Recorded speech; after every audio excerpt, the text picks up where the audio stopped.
The Honourable Member for Sherwood Park. Mr. Speaker, I want to wish everyone in this Assembly and across Alberta a happy Christmas and all the best of the upcoming holiday season.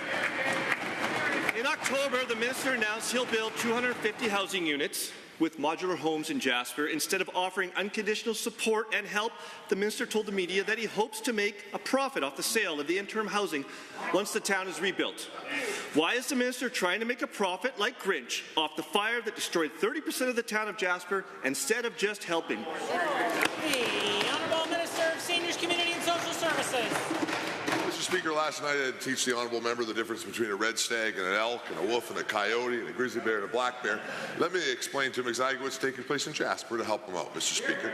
This government is investing, instead of using the processes that the NDP used when there was fires, which was to bring in expensive camps that nobody used. Instead, this government is recognizing that there is already an affordable housing challenge in Jasper. We're coming in, we're investing in building sustainable manufactured homes to deal with the immediate issue, Mr. Speaker, and leave behind a long-term legacy that will make sure Jasper can continue to serve the world for generations to come. The Honourable Member for Sherwood Park.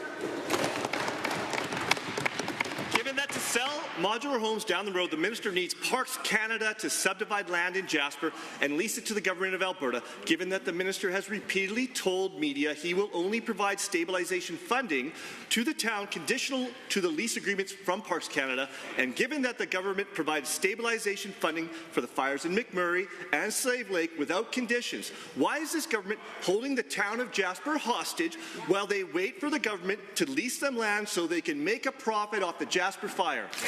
The Honourable Minister of Municipal Affairs. Well, Mr. Speaker, the honourable member sounded like Ebenezer when he said everybody that wishes Merry Christmas should be boiled in pudding and buried with a stake of holly through their heart.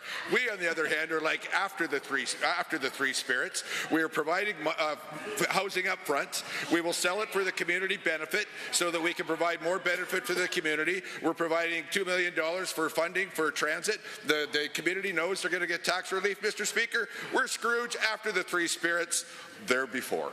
The Honourable Member for Sherwood Park.